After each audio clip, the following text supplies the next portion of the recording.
Respected sir and all my dear friends, very good evening to all of you. I am Anmol Pandey and I am going to present my view on corruption. Dear friends, today I have seen on advertisement the newspaper about the corruptions. I am sure you all might have seen that advertisement. There are people uh, in India's who are corrupt. Uh, the India rank is 94 in the world in terms of corruptions, due to which India is far behind in matter of development. Friends, as you know, this time is a very corrupt time because I have experienced many times. Because as you know that, uh, as you know, in school time, in college time, mostly principals said that if you have a lot of money, so definitely you can join our schools and coaching centers, because point is money. So money relate to corruptions, okay?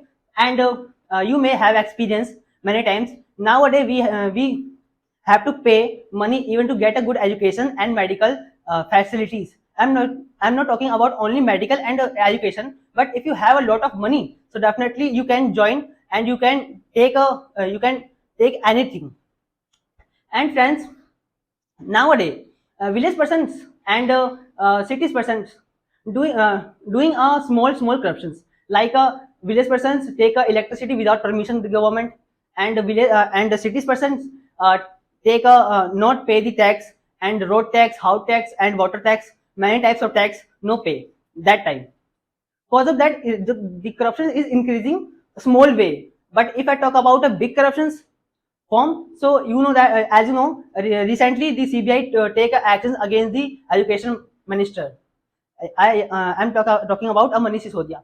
I'm not talking about a Manish Sisodia is corrupt politician, but this time, as you know that, the uh, Satyendra Jain belong to Aam Aadmi Party.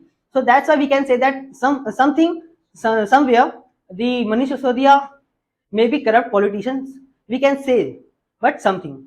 But if I talk about a businessman, so you know that businessmen have a lot of money, like a Piyush Goyal, businessman, and Vijay Mallya, and Nirav Modi, and that etc. So if I talk about Nirav Modi, as you know that Nirav Modi is a diamond king, was a diamond king, and Nirav Modi has run away with lot of diamond. And if I talk about Vijay Mallya, so as you know that Vijay Mallya has run away with 5,900 crore rupees. So this is a very big amount. And if I talk about Piyush Goyal, recently Piyush Goyal uh, cheat the government like 1,000 crore rupees. And if I talk about the popular politicians uh, corrupt way, so I remember it. Lalu Yadav did a big scam in the Bihar, and like 2,000 crore maximum in the railways sectors, and CSBC exams, and BPSC exams, and Chara Gotala, etc. So somewhere we can say that we are all involved in corruptions. So if we want to stop the corruption, so we have to get a good education level, and we have to improve our skills level. So that's how we can solve the problems. And corruption is not Indian problem, is a whole problem. So we can say we are involved in corruptions. So I hope guys you would like it. And last point, I hope you will stand the against the corruptions. Thank you, sir.